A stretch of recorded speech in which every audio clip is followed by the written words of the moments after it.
Hey everyone, welcome back. I've got a good one today. I'm going to be reviewing the Schleich, is it Sioux? Sykes? I can't pronounce it, Indian Chief. So we'll have a quick look at him.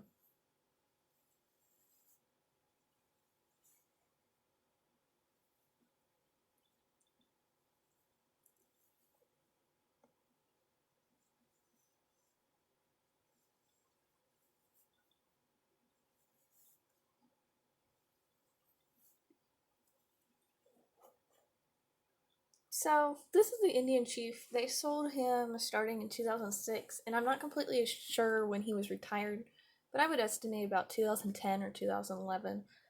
He was sold as like a riding set, like they do the riding sets now. So he was about $15, $16 at the time. And he was one of the very few Native American sets that Schleich actually made. And he was one of my favorites growing up because my cousin had him and I would always play with him. And I just loved his horse's color and I loved how detailed the chief, is. So the cool thing about these Native American sets is that the riders actually come off of them and they can go back on. Um, the bad thing is that the tack of the horse does not come off. So like your bridle and your saddle pad, and the guy is kind of stuck in a riding position. So that's one of the bad things. They did very great detail on these guys. So like he's got everything that Native American chief would have. So he's got the feather headdress. He's got this tomahawk here. It's hard to see. Tomahawk here with, I guess, this hanging off of it. I don't know what the exact name of it is.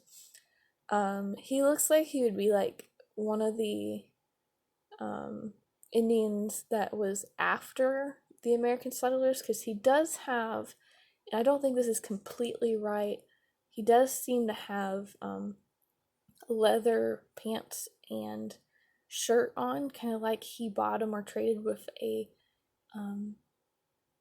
white westerner coming west, a white settler or whatever you would call him. But he does have the headdress, and then he has his braids here, and then his little, I don't know, decorations hanging from his braids. And he's got little decorations on his leather pieces. And all the way on the back, he's got the feather headdress going all the way down. You can see his hairline up here in the headdress. And he's even got decorations on the back. Schleich did a great job decorating this guy. I love his moccasins. They are great looking, great detail. Some of the newer ones I know have brighter colors, so I think it just depends on which, if you got a newer and older one. Mine, I think, is a little older because it's got more native toned colors on him. So I think he's great. He kind of stands up, but he doesn't necessarily really stand up. He looks like he's going to tip over. So, yeah. I'm going to go set him on the other horse over here. Oh, he just fell off. So the horse, which is why I like this set, is a representation of the Appaloosa. And I think it's really cool that they did this Appaloosa color, which is like really dark in the front and lightens up and has all the little spots on it with darker legs. Um, his shading's pretty great. I really like the shading on him. Other than he's got this like white on the cheeks, that's a little odd color. It's a little too white for a natural color. But other than that, he's really cool. Model wise, oh wait, I need to.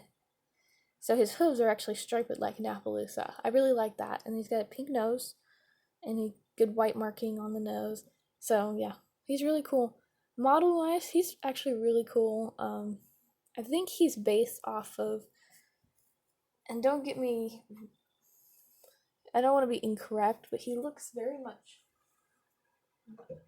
like the 2008 Hanoverian. Now, he was made before the Hanoverian, but if you look at them, they're very similar. So I don't know if he led to the 2008 Hanoverian or what was going on there, but he looks very much like the 2008 Hanoverian. But I really like his bridle, which only has the bit piece and the reins, a few feathers on it, which I think is great. I wish he had a feather in his mane or something like that. I think that'd be cool. I like the decorations on his saddle pad, really cool. Um, both sides and then the back. And I just love this model wise because he's just a really well balanced horse. He's kind of older looking horse, wiser looking horse, which is the chief's horse, so maybe he's seen a lot of battles. And he's just well balanced and just looks kind of not rough and not, I'm not saying he wasn't well taken care of, but he looks like he's lived a rough life on the plains. So I really like that model.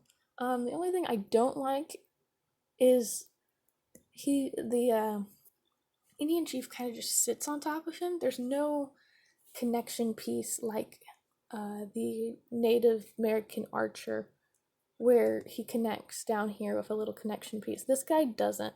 He kind of just, you gotta wedge him in there, and he kind of falls out usually pretty easily when you shake him. So that's the one thing I could comment on this model that disappointed me when I finally got my hands on it. But other than that, I think it's a great model. I love the detail to it, and I strongly recommend getting it. Nowadays, it kind of depends on what condition yours is. I got mine for about $12. Some of them reach up to $50, so depends what condition, depends who's selling it, but I strongly recommend adding him to your collection. So thank you for watching, and I hope you guys have a great rest of your day.